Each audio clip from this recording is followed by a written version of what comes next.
is a blockchain expert, the crowdfunding expert, the digital currency expert.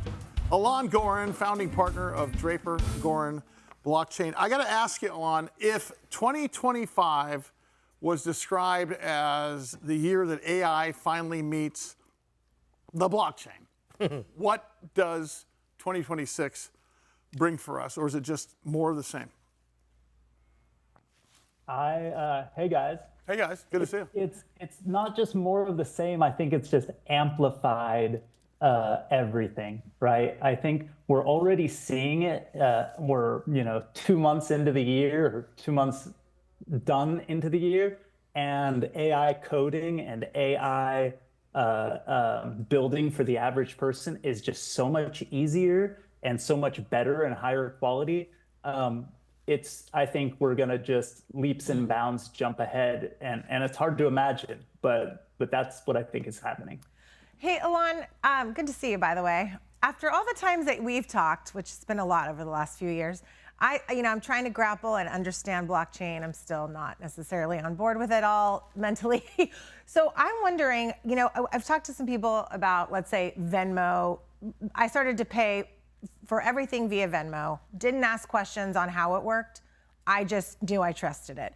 So is blockchain something that's going to, maybe it already is, embedded, integrated into the things that a regular person's gonna use, and they're not gonna need to understand how it works? They just know it's gonna work and we're gonna trust it. Yeah, 100%. I think the people who are choosing, which payment rails to do, like the small businesses or the individuals, it'll be important to them because they might get their payments faster. They might pay less fees. There may be some other features and opportunities that will help them. The average person, I think, is just going to have a better user interface and a better experience, right? And I think that's what's most important to most of us, right? We don't like paying the fees. We don't like waiting, and we definitely don't hope, like waiting. Yeah. Every day that goes by, we have less and less patience. Yes, true. Alon Goren is the founding partner of Draper Goren Blockchain, the website dgb.vc. Alon, we're getting rid of the penny. That's coming up. But us going completely paperless, cashless? We already are. Well, you have the same $23 in your pocket. Yeah, but my dad still insists on writing checks, or hey, here's $20. Don't spend it all in one place. Or your grandmother gives you the $5. The last time I spent cash is the last time you spent cash. Tipping somebody. You know what? They take Venmo now. Valets take Venmo. That's a great point, because bellhops take Venmo. So do Girl Scouts. I don't have my wallet with me. Well, sir, I see you have your phone. Exactly. Like, you cannot escape. Like, there's no more kiting checks like you used to be able to, writing a check for $20. And I remember in college, working at what's called Price Club, it's not called Costco, writing a check for $20 on Monday. Oh, yeah. To Costco to give me $20. Check was no good.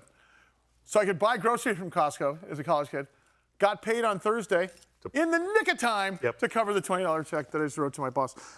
Can I ask you about Ethereum?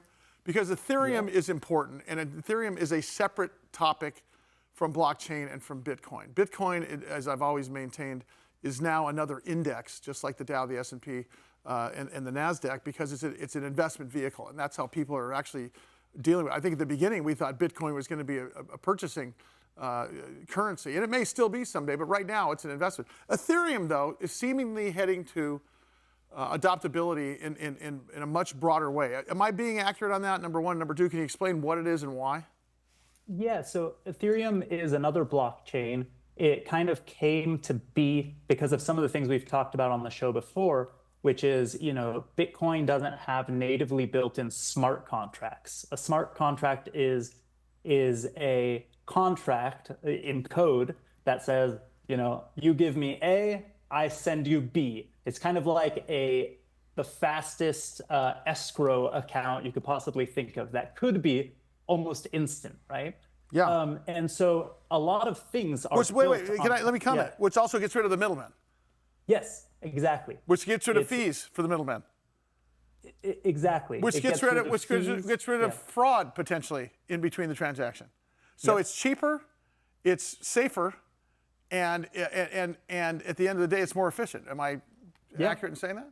Exactly. And a lot of things can be built on top of it, including all of those stable coins that people in government, banks, and institutions are talking about. And so all of the layers that those stable coins and things are built on flow back to Ethereum, because that's the base level platform that those other chains are built on top of. And so it's a really important piece of the infrastructure, no matter what you believe in terms of Bitcoin.